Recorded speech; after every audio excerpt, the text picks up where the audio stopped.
It all started from the national championship game, and I've been dealing with this for 2 years now. And understanding, like, yeah, negative things have probably been said about me, but honestly, I'll take that because look where women's basketball is. People are talking about women's basketball, but you never would think that we'd be talking about women's basketball. People are pulling up to games. We got celebrities coming to games, sold out arenas, like, just because of one single game. And just looking at that, like, I'll take that role. I'll take the bad guy role, and I'll continue to take that on and be that for my teammates. And if I want to be that, and I know I'll go down in history, I'll look back in 20 years and be like, yeah, the reason why we watching women's basketball is not just because of one person. It's because of me, too, and I want y'all to realize that. That's jealousy and envy and delusion, all mixed together. Angel Reese has done a couple of nice things, added some femininity to the way these women dress. Great. No one's tuning in to watch Angel Reese play basketball. She's not that skilled. She's not that good. She's an energy player. She gets rebounds. She gets puts back. But no one's tuning in to watch Angel Reese. It's just not happening. She's not Michael Jordan. She's not Magic Johnson. She's not Larry Bird. She's someone that taunted Caitlin Clark on a big stage. Those are the facts.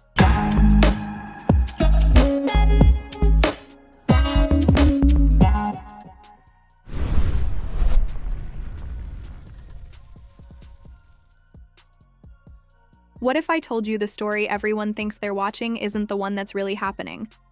Because on the surface, Angel Reese walking away from the Chicago sky looks like some random shocker, like she just vanished into thin air and left fans clutching their jerseys in disbelief. But the truth is, this isn't shocking at all. It's the same movie on repeat, the same script she's been running since college, just with bigger cameras, brighter lights, and higher stakes. The expectation was that Angel Reese was supposed to be a cornerstone, a franchise player, a future legend who could shoulder Chicago's rebuild and go toe-to-toe with Caitlin Clark for Rookie of the Year. But the reality? The reality is playing. Out like a soap opera where the lead actress keeps walking off set mid-scene. Now I get it. Caitlin Clark or Angel Reese?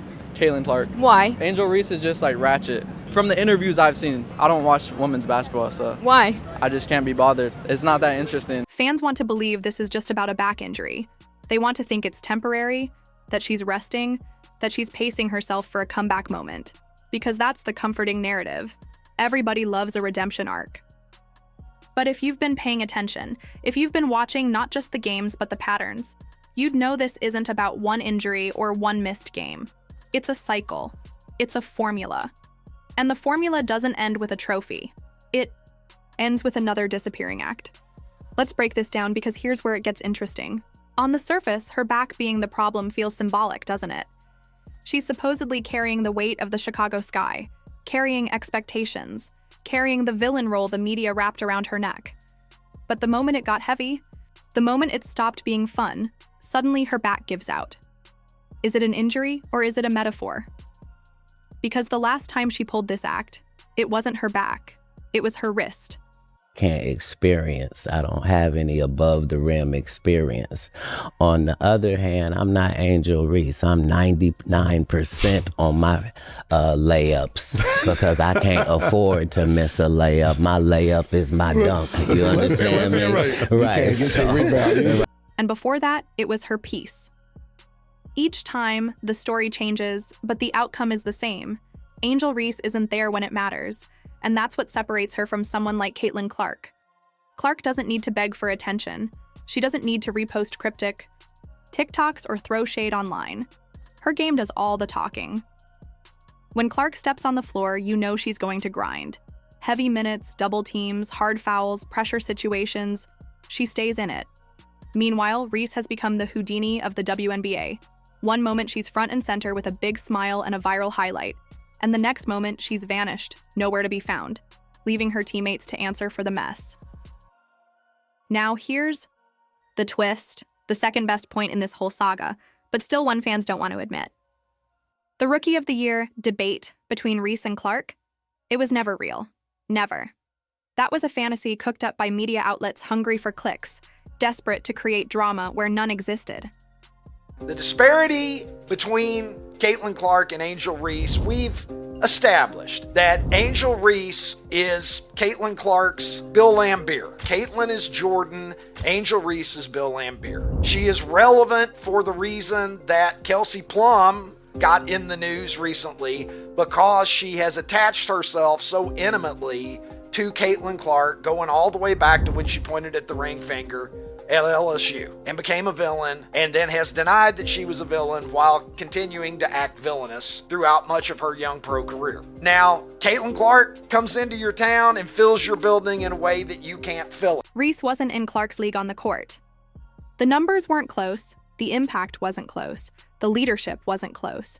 But because Reese knew how to work the spotlight, loud celebrations, bold quotes, flashy antics, the storyline stayed alive way longer than it should have. And the fans bought it. Hook, line, and sinker. But the best point, the real kicker, is this. Quitting stops being a scandal after the first time. Quit once and people argue. Quit twice and people gossip. Quit 3 times and it stops being news. It becomes your identity. That's what's happening now. The Chicago Sky don't have a superstar who's missing games. They have a player who's rewriting her resume to say brand ambassador instead of franchise cornerstone. That's the reality everyone's too afraid to say out loud. Think about it like this. Leadership is tested in the worst moments, not the best. Real leaders show up when the team is losing by 20, when the shots aren't falling, when the criticism is loudest. And what does Reese do in those moments? She folds. She hides. She retreats into Instagram captions about protecting her peace, while her teammates are out there sweating for their careers. That's not leadership. That's performance art. That's reality TV. And Chicago Sky fans? They didn't buy season tickets for a drama series. They wanted basketball. Here's where the value loop kicks in. Context, at LSU, Reese thrived because she had a stacked roster around her. She could be the loudest, the flashiest, and still look like the centerpiece because the heavy lifting was done elsewhere. Application, bring that same formula to Chicago, a team that desperately needed a driver, not a passenger, and suddenly, the gaps show. You can't fake being the cornerstone when the house is crumbling around you. Framing, so when she bails now, it's not just an injury, it's not just bad luck. It's a pattern. And patterns don't lie. Let me pause for a second and rehook you, because here's the mini cliffhanger. What happens if the Chicago Sky finally accept this? What if they stop pretending Angel Reese is their savior? Because without the constant drama, without the brand distractions, maybe this team finally gets a chance to grow. Maybe they find players who actually want to sweat for that. Y'all said it's the player of the year, so I want all the smoke. All the smoke. So who's the best player in the country? To the media or me? I feel like I'm the best player in the country. Wrong again, idiot. Yeah. She's possessed. Yeah. Angel Reese doing a lot of talking for playing like a social worker. How about it? Carter feeds Angel Reese. Can't finish. Players with incredible. Boxes of checks, not my Nikes. What she said. Reese can't get it. Clark, another long 3. She's back. Beautiful basketball again. No Brianna Stewart today. Chicago's in his 7th straight. Here's Clark. Wow. You from beyond the logo. And then steps back with the 3 over Brianna Stewart. Jersey, who actually want to grind when the lights are dim and the seats are empty. Imagine the freedom of not being tied to someone who vanishes the second the grind gets uncomfortable. That's the opportunity hiding inside this chaos. But here's the dark irony. Reese will still get more headlines for quitting than most players get for winning. That's the twisted reward system we're living in. Fame doesn't need stats. Fame doesn't need effort. Fame just needs attention. And for now, she's still got that. She can miss games, skip travel, and still end up on podcasts explaining how she's misunderstood, how she's empowering herself, how she's putting her peace first. And plenty of people will eat it up. But that game has an expiration date, because at some point, the endorsements fade, the clicks dry up, and all that's left is your record. And that's the one thing she can't filter, edit, or spin. Let me foreshadow something for you. Years from now, when people look back at Caitlin Clark's rookie season, they'll talk about the numbers, the grit, the moments that defined a career being built brick by brick. When they look back at Reese's rookie season, they won't be talking about stats. They'll be talking about storylines, about absences, about a player who turned the spotlight into her primary job. And once that spotlight dims, the story fades with it. But don't get it twisted. This isn't me saying, she can't play. Reese has the tools. She has the size, the skill, the raw ability to dominate. She's not some bench warmer pretending. But talent without drive is just a Ferrari collecting dust in the garage. Shiny, impressive, but useless when it comes to winning races. And right, now she's more concerned about being seen in the car than crossing the finish line. So where does this leave Chicago? In reality, it leaves them right where they started, needing to stop drafting hype and start drafting heart. Because hype gets you headlines in the summer. Heart gets you banners in the rafters. Hype sells tickets in July. Heart wins championships in September. And until they figure that out, the Sky will keep riding this roller coaster of drama instead of building something that lasts.